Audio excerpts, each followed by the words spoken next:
What is going on, everybody? Today we're going to talk about issues and problems that you're going to have or may have or have already experienced after you install your Egr Delete kit on your Duramax. So stay tuned. Okay guys, so first of all, I would say the Egr Delete kit, just deleting that Egr in general, it was probably one of the best things that you can do for your LBZ, LLY, LMMs, LMLs, so all of them basically. Absolutely, guys, delete your Egr if you can. If you can get away with it. I know there's some states out there like California or whatever that you guys can't do that. You have to pass your emissions. You have to have all that regulated crap on your truck. But I mean, you might get lucky to live in a state like me where you don't need to worry about that stuff. Second of all, it all comes down to longevity. Your truck will not only breathe better, but you'll keep your engine lasting a whole lot longer because you're not sucking that exhaust back into recirculating back into your engine, man. That is not good. After a while, I mean, your truck will eventually start gunking up. You're gonna have all kinds of sort of issues. So Egr Delete, I would say, is just a very beneficial mod for you guys.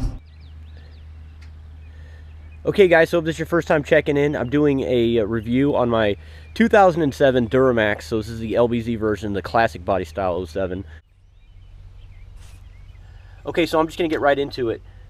So the Egr Delete itself, some of the problems that you guys are experiencing, and this is actually a problem that I had initially when I installed mine as well. So the loud hissings, the turbo noises, things, the intercooler blowing off, there's just a lot of things going on, and you really don't. It's kind of scary. So I need you guys to calm down, okay?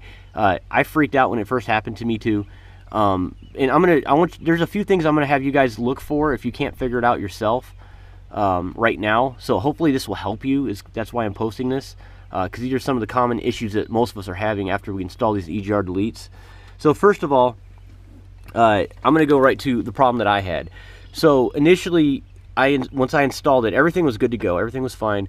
I would say about 50 miles later, I started hearing a hissy noise coming from my engine, and I couldn't figure it out.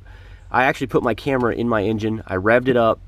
I couldn't figure it out, man. I really couldn't. So I really thought that it had something to do with that Egr blocking plate initially. So let me show you what I'm talking about. You know, when you remove the cooler, the Egr cooler right here, and then you put the plate right here.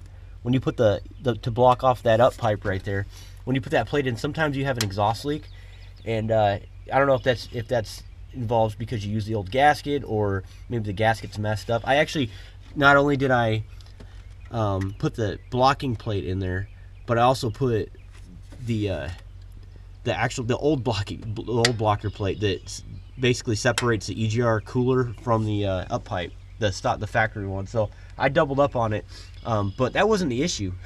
It was not the issue, guys. The issue that I was having was this right here. If you can move this with your hand and wiggle it around, that's not good. You got to make sure that these bolts, when you guys installed this stuff, these bolts are super tight. They have to be very tight because this can't go anywhere, and that's what was causing that hissing noise. I was not only making a funny noise, a turbo leak noise, but it was affecting my boost as well. I noticed that. So this is what I figured out. If this thing is wiggling like that because you didn't bolt it down all the way, it got loose over time or whatever the case is, there's an O-ring. So I need you guys to scroll back if you really want to get more in depth. I did do a full installation video on this turbo wheel, this billet wheel that I installed.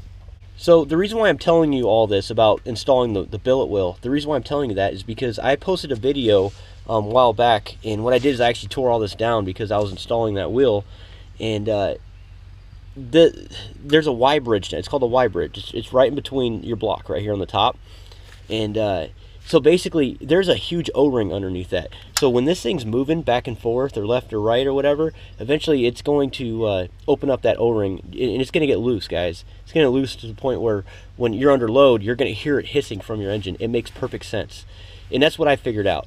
That's going to get loose.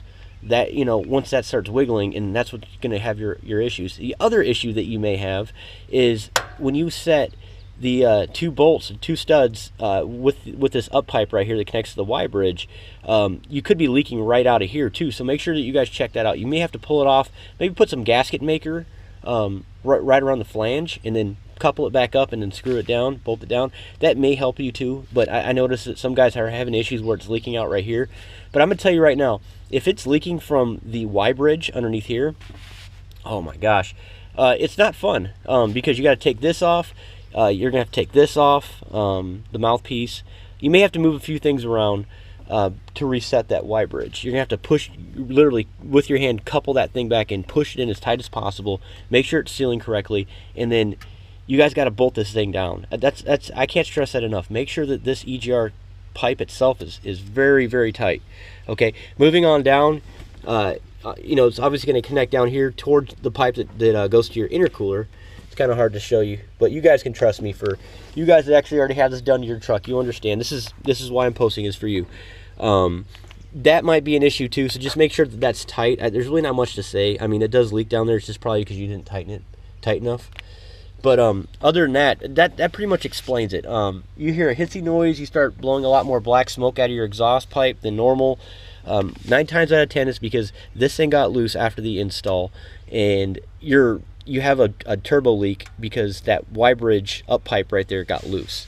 Okay, now they do sell aftermarket parts that are already pre-welded and fabbed, and they're expensive. I think they're like $600-700 for the kit.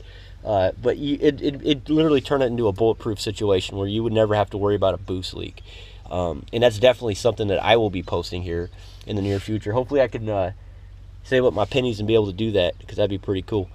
But other than that, guys, I will leave a link in the description on all the modifications that I've done to my truck to help you guys out.